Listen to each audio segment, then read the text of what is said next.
João Patton, um missionário entre os antropófagos, 1824-1907. Perto de Dalswinton, na Escócia, morava um casal conhecido em toda a região como os velhos Adão e Eva. A esse lar veio em visita uma sobrinha, Jeanette Rogerson. Supunha-se que não houvesse muita coisa na casa isolada dos velhos para distrair a jovem, sempre viva e alegre. Mas uma coisa atraiu-lhe o interesse: um rapaz chamado Tiago Patton, que entrava dia após dia no matagal perto da casa. Levava sempre um livro na mão, como se ali fosse para estudar e meditar. Certo dia, a moça, vencida pela curiosidade, entrou furtivamente por entre as árvores e espiou o rapaz recitando os sonetos evangélicos de Erskine. A sua curiosidade tornou-se em santa admiração quando o jovem, deixando o chapéu no chão, ajoelhou-se debaixo de uma árvore para derramar a alma em oração perante Deus. Ela, espírito de brincalhona, avançou e pendurou o chapéu em um galho que estava próximo. Em seguida, escondeu-se onde podia, sem ser vista, para presenciar o rapaz perplexo a procurar o chapéu. No dia seguinte, a cena se repetiu. Mas o coração da moça comoveu-se ao ver a perturbação do rapaz, imóvel por alguns minutos, com o chapéu na mão. Foi assim que ele, ao voltar no dia seguinte ao lugar onde se ajoelhava diariamente, achou, preso na árvore, um cartão que continha os seguintes dizeres: a pessoa que escondeu seu chapéu confessa-se sinceramente arrependida de tê-lo feito e pede que ore, rogando a Deus que a torne crente tão sincera como o Senhor. O jovem fitou por algum tempo o cartão, esquecendo-se completamente naquele dia dos sonetos. Por fim, tirou o cartão da árvore. No momento em que se reprovava e a sua estupidez por não saber que fora um ser humano quem escondera o chapéu 2 vezes, viu passar por entre as árvores, na frente da casa do velho Adão, uma moça, balde na mão, cantando um hino escocês. Naquele instante, o moço sabia, por instinto divino, que a visita angélica que invadira seu retiro de oração fora a gentil e hábil sobrinha dos velhos Adão e Eva. Tiago Patton ainda não conhecia Jeanette Rogerson, mas ouvira falar nas suas extraordinárias qualificações intelectuais e espirituais. É provável que Tiago Patton começasse a orar pela jovem, mas num sentido diferente daquele que ela pedira. De qualquer forma, a moça furtara não somente o chapéu do rapaz, mas também o seu leal coração. Um furto que resultou, por fim, no casamento dos dois. Tiago Patton, fabricante de meias no condado de Dumfries, e sua esposa Jeanette andavam como Zacarias e Isabel na antiguidade, irrepreensíveis perante o Senhor.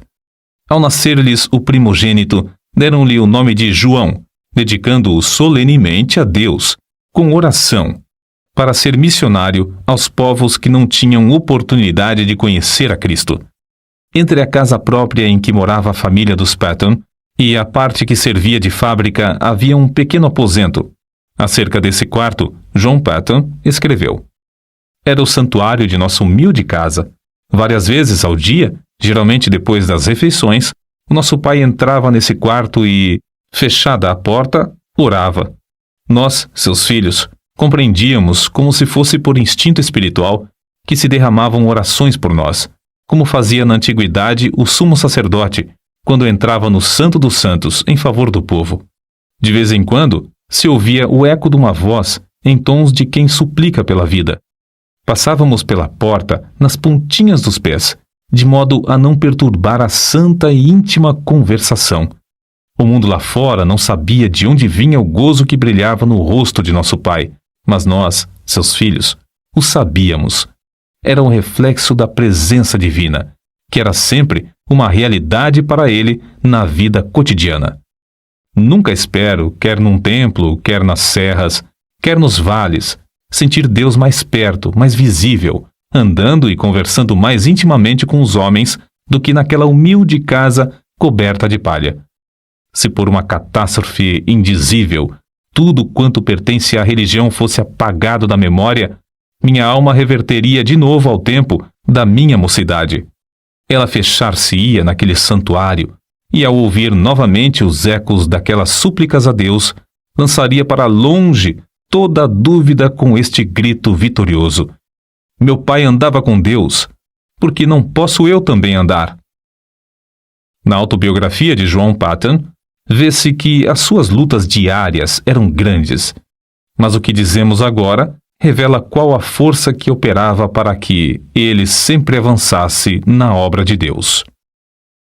Antes, realizava-se culto doméstico na casa de meus avós somente aos domingos, mas meu pai convenceu primeiro a minha avó a orar, ler um trecho da Bíblia e cantar um hino diariamente, pela manhã e à noite. Depois, todos os membros da família seguiram esse costume.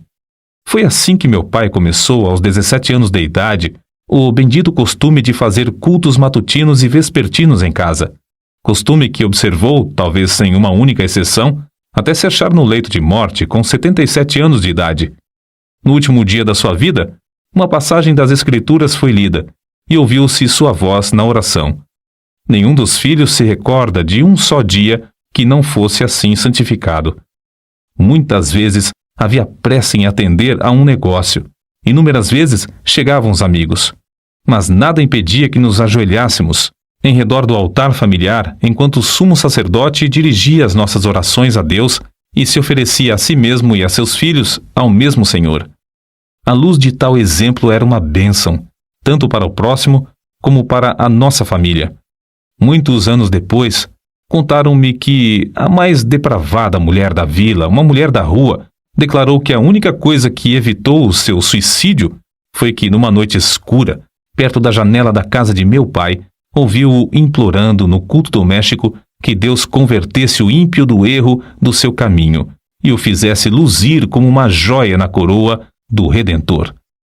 Vi, disse ela, como eu era um grande peso sobre o coração desse bom homem e sabia que Deus responderia à sua súplica. Foi por causa dessa certeza que não entrei no inferno e que achei o único Salvador. Por meio desse ocorrido, a mulher foi salva e transformada pela graça divina. Não é de admirar que, em tal ambiente, 3 dos 11 filhos de Tiago Paton, João, Walter e Tiago, fossem constrangidos a dar suas vidas à obra mais gloriosa, a de ganhar almas. Não julgamos estar esse ponto completo sem lhe acrescentar mais um trecho dessa autobiografia. Até que ponto fui impressionado nesse tempo pelas orações de meu pai, não posso dizer. Nem ninguém pode compreender. Quando de joelhos e todos nós ajoelhados em redor dele no culto doméstico, ele derramava toda a sua alma em oração com lágrimas, não só por todas as necessidades pessoais e domésticas, mas também pela conversão da parte do mundo onde não havia pregadores para servirem a Jesus. Sentíamos-nos na presença do Salvador vivo e chegamos a conhecê-lo e amá-lo como nosso amigo divino. Ao levantarmos-nos da oração, eu costumava olhar para a luz do rosto do meu pai e cobiçava o mesmo espírito. Anelava, em resposta às suas orações, a oportunidade de me preparar e sair, levando o bendito Evangelho a uma parte do mundo então sem missionários. Acerca da disciplina do lar, eis o que ele escreveu. Se houvesse algo realmente sério para corrigir, meu pai se retirava primeiramente para o quarto de oração, e nós compreendíamos que ele levava o caso a Deus. Essa era a parte mais severa do castigo, para mim. Eu estava pronto a encarar qualquer penalidade, mas o que ele fazia penetrava na minha consciência como uma mensagem de Deus. Amávamos ainda mais o nosso pai ao ver o quanto tinha de sofrer para nos castigar, e de fato tinha muito pouco a nos castigar, pois dirigia a todos nós, 11 filhos, muito mais pelo amor do que pelo temor. Por fim, chegou o dia em que João tinha de deixar o lar paterno.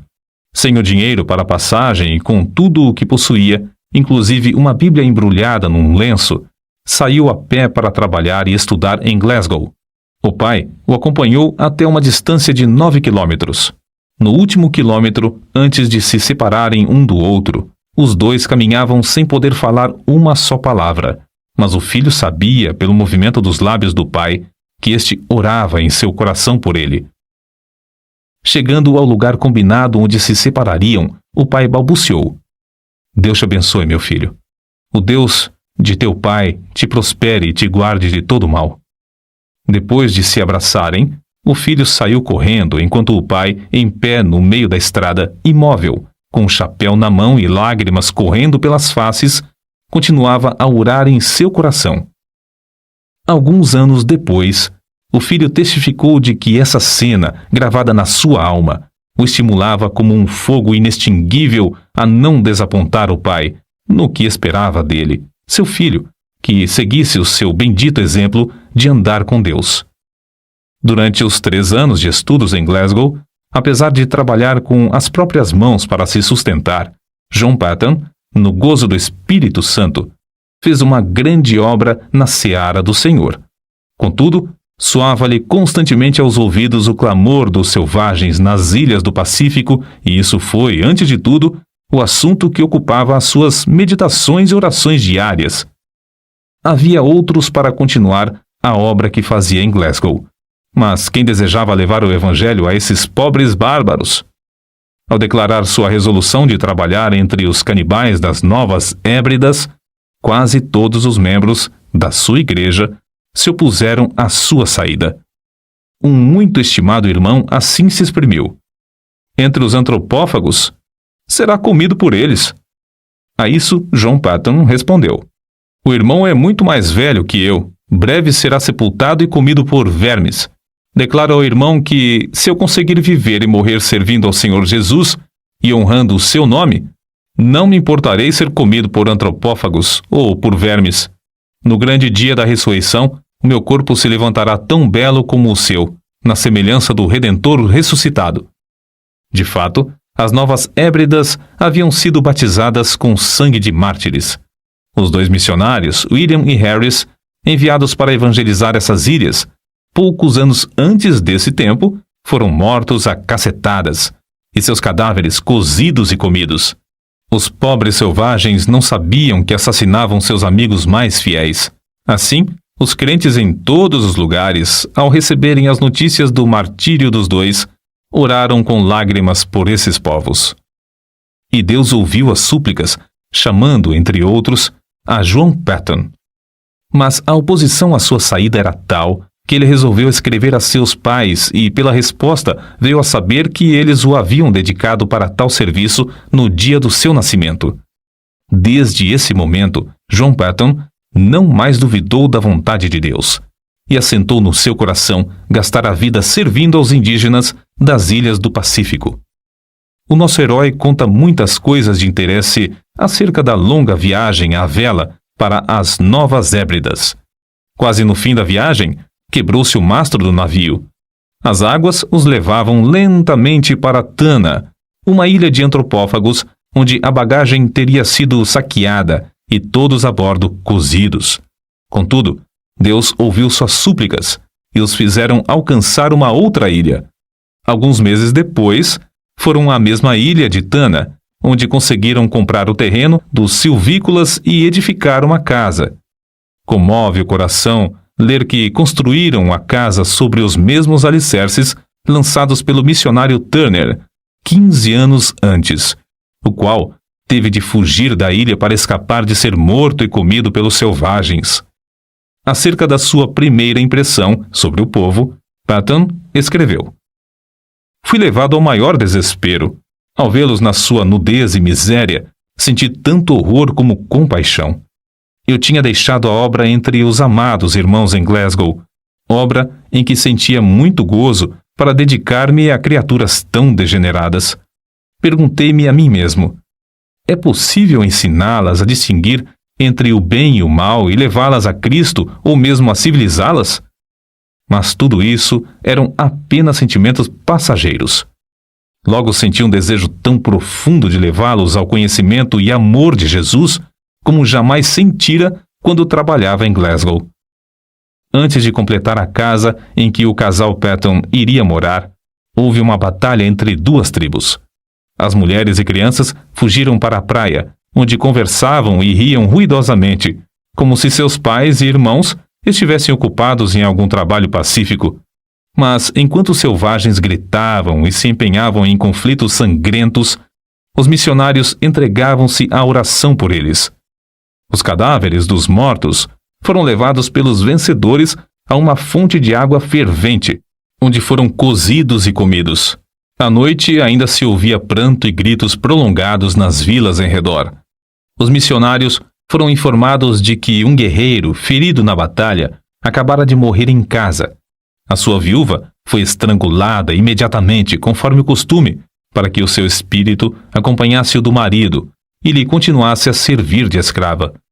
Os missionários, então, nesse ambiente da mais repugnante superstição, da mais baixa crueldade e da mais flagrante imoralidade, esforçavam-se para aprender a usar todas as palavras possíveis desse povo que não conhecia a escrita. Anelavam falar de Jesus e do amor de Deus a esses seres que adoravam árvores, pedras, fontes, riachos, insetos, espíritos dos homens falecidos, relíquias de cabelos e unhas, astros, vulcões, etc. A esposa de Patton era uma ajudadora esforçada e, dentro de poucas semanas, reuniu 8 mulheres da ilha a quem instruía diariamente. 3 meses depois da chegada dos missionários à ilha, a esposa de Patton faleceu de malária e 1 mês depois, o filhinho também morreu. Quem pode avaliar as saudades de Patton durante os anos que trabalhou sem ajudadora em Tana? Apesar de quase haver morrido também da mesma enfermidade, de os crentes insistirem para que voltasse à sua terra e de os indígenas fazerem plano após plano de matá-lo, esse herói permaneceu orando e trabalhando fielmente no posto onde Deus o colocara. Um templo foi construído e um bom número se congregava para ouvir a mensagem divina. Patton não somente conseguiu reduzir a língua dos tanianos à forma escrita, mas também traduziu uma parte das escrituras, a qual imprimiu apesar de não conhecer a arte tipográfica. Acerca da gloriosa façanha de imprimir o livro em taniano, assim escreveu: Confesso que gritei de alegria quando a primeira folha saiu do prelo, tendo todas as páginas na ordem própria. Era 1h da madrugada, eu era o único homem branco na ilha, e havia horas em que todos os nativos dormiam. Contudo, atirei ao ar o chapéu e dancei como um menino por algum tempo ao redor do prelo. Terei eu perdido a razão? Não devia, como missionário, estar de joelhos louvando a Deus por mais esta prova de sua graça? Crede, amigos, o meu culto foi tão sincero como o de Davi, quando dançou diante da arca do seu Deus. Não deveis pensar que, depois de pronta a primeira página, eu não me tivesse ajoelhado pedindo ao Todo-Poderoso que propagasse a luz e a alegria do seu santo livro nos corações entenebrecidos dos habitantes daquela terra inculta. Depois de Patton haver passado 3 anos em Tana, o casal de missionários que vivia na ilha vizinha, Erromanga, foi martirizado barbaramente a machadadas em pleno dia. Ao completar 4 anos de estada em Tana, o ódio dos indígenas dessa ilha chegou ao auge. Diversas tribos combinaram matar o indefeso missionário e findar, assim, com a religião do Deus de amor em toda a ilha. Contudo, como ele mesmo se declarava imortal até findar sua obra na terra, evitava em pleno campo os inúmeros golpes de lanças, machadinhas e cacetes armados pelas mãos dos indígenas, e assim conseguiu escapar para a ilha de Aneitium. Planejou então ocupar-se na obra de tradução do resto dos evangelhos na língua taniana, enquanto esperava a oportunidade de voltar a Tana. Porém, sentiu-se dirigido a aceitar a chamada para ir à Austrália. Em poucos meses, animou as igrejas ali a comprarem um navio à vela para servir aos missionários. Despertou-as também a contribuírem liberalmente e a enviarem mais missionários a evangelizar todas as ilhas. Acerca da sua viagem à Escócia, depois de alguns anos nas Novas Hébridas, ele escreveu: Fui de trem a Dumfries e lá achei condução para o querido lar paterno, onde fui acolhido com muitas lágrimas. Havia somente 5 curtíssimos anos que saíra desse santuário com a minha jovem esposa, e agora, ai de mim! Mãe e filhinho jazem no túmulo, em Tana, nos braços um do outro, até o dia da ressurreição. Não foi com menos gozo, apesar de sentir-me angustiado, que, poucos dias depois, encontrei-me com os pais da minha querida falecida esposa. Antes de deixar a Escócia para a nova viagem, Patton casou-se com a irmã de outro missionário. Chamada por Deus a trabalhar entre os povos mergulhados nas trevas das Novas Hébridas, ela serviu como fiel companheira de seu marido por muitos anos. Meu último ato na Escócia foi ajoelhar-me no lar paterno durante o culto doméstico, enquanto meu venerando pai, como sacerdote, de cabelos brancos, nos entregava uma vez mais aos cuidados e proteção de Deus, Senhor das famílias de Israel. Eu tinha por certo, quando nos levantamos da oração e nos despedimos uns dos outros, que não nos encontraríamos com eles antes do dia da ressurreição. Porém, ele e minha querida mãe, com corações alegres, nos ofertaram de novo ao Senhor para o serviço entre os silvícolas. Mais tarde, meu querido irmão me escreveu que a espada que traspassara a alma da minha mãe era demasiado aguda e que, depois da nossa saída, ela jazeu por muito tempo como morta nos braços de meu pai. Prestes a regressar às ilhas, Patton foi constrangido pelo voto de todos os missionários a não voltar a Tana, mas abrir a obra na vizinha ilha de Aniwa. Dessa forma, tinha de aprender outra língua e começar tudo de novo. Na tarefa de preparar o terreno para a construção da casa em seu novo habitat, Patton ajuntou 2 cestos de ossos humanos de vítimas comidas pelo povo da ilha. Quando essas pobres criaturas começavam a usar um pedacinho de chita ou um saiote, era sinal exterior de uma transformação, apesar de estarem longe da civilização. E quando começavam a olhar para cima e a orar àquele a quem chamavam de Pai, nosso Pai, meu coração se derretia em lágrimas de gozo, e sei, por certo, que havia um coração divino nos céus que se regozijava também. Contudo, como em Tana, Patton considerava-se imortal até completar a obra que lhe fora designada por Deus. Inúmeras vezes evitou a morte agarrando a arma levantada pelos selvagens contra ele, a fim de o matarem. Tempos depois, a força das trevas unidas contra o Evangelho em Aniwa cedeu. Isso data do tempo em que cavou um poço na ilha. Para os indígenas, a água de coco para satisfazer a sede era suficiente, porque se banhavam no mar e usavam pouco a água para cozinhar, e nenhuma para lavar a roupa. Mas para os missionários, a falta de água doce era o maior sacrifício. Por isso, Patton resolveu cavar um poço. No início, os indígenas auxiliavam-no na obra, apesar de considerarem o plano do deus de Misse dar chuva de baixo uma concepção nada lúcida. Mas depois, amedrontados pela profundeza da cavidade, deixaram o missionário a cavar sozinho, dia após dia, enquanto o contemplavam de longe, dizendo uns aos outros: quem jamais ouviu falar em chuva que vem de baixo? Pobre Misse, coitado! Quando o missionário insistia em dizer que o abastecimento de água em muitos países vinha de poços, eles respondiam: é assim que se dá com os doidos. Ninguém pode desviá-los de suas ideias loucas. Depois de longos dias de labor enfadonho, Patton alcançou terra úmida. Confiava em Deus para obter água doce, em resposta às suas orações. Contudo, nessa altura, ao meditar sobre o efeito que causaria entre o povo o fato de encontrar água salgada, sentia-se quase que tomado de horror. Sentia-me, escreveu ele, tão comovido que fiquei molhado de suor e tremia-me todo o corpo, quando a água começou a borbulhar de baixo e a encher o poço. Tomei um pouco de água na mão, levei-a à boca para prová-la. Era água potável, era a água viva do poço de Jeová. Os chefes indígenas, com seus homens, a tudo assistiam. Era uma repetição em escala reduzida do episódio em que os israelitas rodearam Moisés quando ele fez água sair da rocha. O missionário, depois de passar algum tempo louvando a Deus, ficou mais calmo, desceu novamente, encheu um jarro da chuva que Deus Jeová lhe dava pelo poço e entregou ao chefe. Este sacudiu o jarro para ver se realmente havia água dentro. Então, tomou um pouco na mão e, não satisfeito com isso, levou à boca um pouco mais. Depois de revolver os olhos de alegria, bebeu-a e rompeu em gritos. Chuva! Chuva! É chuva mesmo! Mas como a arranjou? Patton respondeu. Foi Jeová, meu Deus, quem a deu da sua terra, em resposta ao nosso labor e orações. Olhai e vede por vós mesmos como borbulha a terra.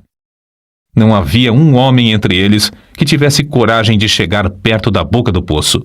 Então, formaram uma fila comprida e, segurando-se uns aos outros pelas mãos, avançaram até que o homem da frente pudesse olhar para dentro do poço. A seguir, o que tinha olhado passava para a retaguarda, deixando o segundo olhar para a chuva de Jeová, muito embaixo. Depois de todos olharem um por um, o chefe dirigiu-se a Patton e disse: Missy, a obra de seu Deus Jeová é admirável, é maravilhosa. Nenhum dos deuses de Aniwa jamais nos abençoou tão maravilhosamente. Mas, Missy, ele continuará para sempre a dar chuva por essa forma ou acontecerá como a chuva das nuvens? O missionário explicou, para gozo indizível de todos, que essa bênção era permanente e para todos os aniwanianos. Durante os anos que se seguiram, os nativos experimentaram cavar poços em 6 ou 7 dos lugares mais prováveis, perto de várias vilas. Todas as vezes que o fizeram, ou encontraram pederneira, ou o poço dava água salgada. Diziam entre si, sabemos cavar, mas não sabemos orar como Missy, e, portanto, Jeová não nos dá chuva de baixo. Num domingo, depois que Patton alcançou a água do poço, o chefe Namakei convocou o povo da ilha. Fazendo seus gestos com a machadinha na mão, dirigiu-se aos ouvintes da seguinte maneira: Amigos de Namakei, todos os poderes do mundo não podiam obrigar-nos a crer que fosse possível receber chuva das entranhas da terra, se não a tivéssemos visto com os próprios olhos e provado com a boca. Desde já, meu povo, devo adorar ao Deus que nos abriu o poço e nos dá chuva de baixo. Os deuses de Aniwa não podem socorrer-nos como o Deus de Missy. Para todos sempre, sou um seguidor de Deus Jeová. Todos vós que quiserdes fazer o mesmo, tomai os ídolos de Aniwa, os deuses que nossos pais temiam, e lançai-os aos pés de Missy. Vamos a Missy para ele nos ensinar como devemos servir a Jeová, que enviou seu filho Jesus para morrer por nós e nos levar aos céus. Durante os dias que se seguiram, grupo após grupo dos silvícolas, alguns com lágrimas e soluços, outros aos gritos de louvor a Jeová, levaram seus ídolos de pau e pedra perante o missionário. Reunidos em montes, os ídolos de pau foram queimados, os de pedra enterrados em covas de 4 a 5 metros de profundidade, e alguns, de maior superstição, foram lançados no fundo do mar, longe da terra. Um dos primeiros passos da vida cotidiana da ilha, depois da destruição dos ídolos, foi a invocação da bênção do Senhor às refeições. O segundo passo, uma surpresa maior e que também encheu o missionário de gozo, foi um acordo entre eles de fazer culto doméstico de manhã e à noite. Sem dúvida, esses cultos eram misturados por algum tempo com muitas das superstições do paganismo. Mas Patton traduziu as escrituras, imprimiu-as na língua aniwaniana e ensinou o povo a lê-las. A transformação do povo da ilha foi uma das maravilhas dos tempos modernos. Como arde o coração ao ouvir acerca da ternura que o missionário sentia para com esses amados filhos na fé, e do carinho com que esses, outrora cruéis selvagens que comiam carne humana, mostravam para com o missionário. Que o nosso coração arda também para ver a mesma transformação dos milhares de indígenas no interior de nosso querido Brasil. Patton descreveu a primeira ceia do Senhor com as seguintes palavras: Ao colocar o pão e o vinho nas mãos, outrora manchadas do sangue da antropofagia, agora estendidas para receber e participar dos emblemas do amor do Redentor, antecipei o gozo da glória até o ponto de o coração não suportar mais. É-me impossível experimentar delícia maior antes de eu poder fitar o rosto glorificado do próprio Senhor Jesus Cristo. Deus não somente concedeu ao nosso herói o indizível gozo de ver os anionianos evangelizando as ilhas vizinhas, mas também de ver seu próprio filho, Frank Patton, e esposa, morando na ilha de Tanna e dando prosseguimento à obra que ele começara com maior sacrifício. Foi com a idade de 83 anos que João G. Patton ouviu a voz de seu precioso Jesus chamando-o para o lar eterno. Quão grande o seu gozo, não somente ao reunir-se aos seus queridos filhos das ilhas do sul do Pacífico que entraram no céu antes dele, mas também saudar com um bem-vindo os demais quando chegarem ali, um por um.